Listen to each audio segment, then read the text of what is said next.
ఈడేంద్ర మాడికాయని బజ్జి చేసేస్తున్నాడు అని అనుకుంటున్నారా? హాయ్ గైస్, ఈ రోజు అయితే నాకు ఏదో ఒకటి తినాలనిపించి ఫ్రిడ్జ్ అయితే ఓపెన్ చేశాను.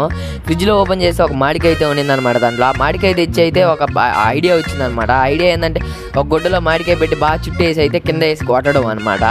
కింద వేసి అయితే కొట్టాను అనమాట. కాసేపు కింద వేసి కొట్టిన తర్వాత అదైతే పగలలేదు, ఎందుకంటే పెద్ద మాడికాయ కదా, అందుకని పగలలేదు. సుత్తి తెచ్చి అయితే బాగా దంచేసాను అనమాట. దంచేసిన తర్వాత చూడొచ్చు మీరు ఎట్లాగ అయిపోయిందో. దంచేసిన తర్వాత ముట్టిన అయితే పక్కన వేసేసాను అనమాట. తర్వాత ఉప్పు కారం అయితే వేసాను అనమాట. దాంట్లో బాగా ఉప్పు కారం వేసిన తర్వాత మళ్ళీ ఇంకోసారి అట్లాగే మూత పెట్టేసి బాగా దంచేసాను అనమాట. ఒక 5-6 నిమిషాలు దంచిన తర్వాత బాగా దంచిన తర్వాత చూడొచ్చు మీరు ఎట్లాగ అయిందో మాడికాయ. మీరు ఎట్లాగా ఎర్రగా అయిపోయింది మాడికాయ. చూస్తుంటేనే నోరు పడుతుంది కదా. దాన్ని అయితే ప్లేట్లోకి అయితే తీసేసుకున్నాను.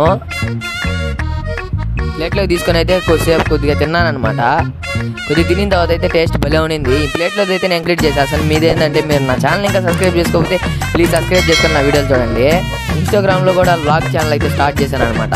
నా ఇంకా దాన్ని తెలియకపోతే కింద అయితే లింక్ ఇస్తాను చూడండి డిస్క్రిప్షన్లో.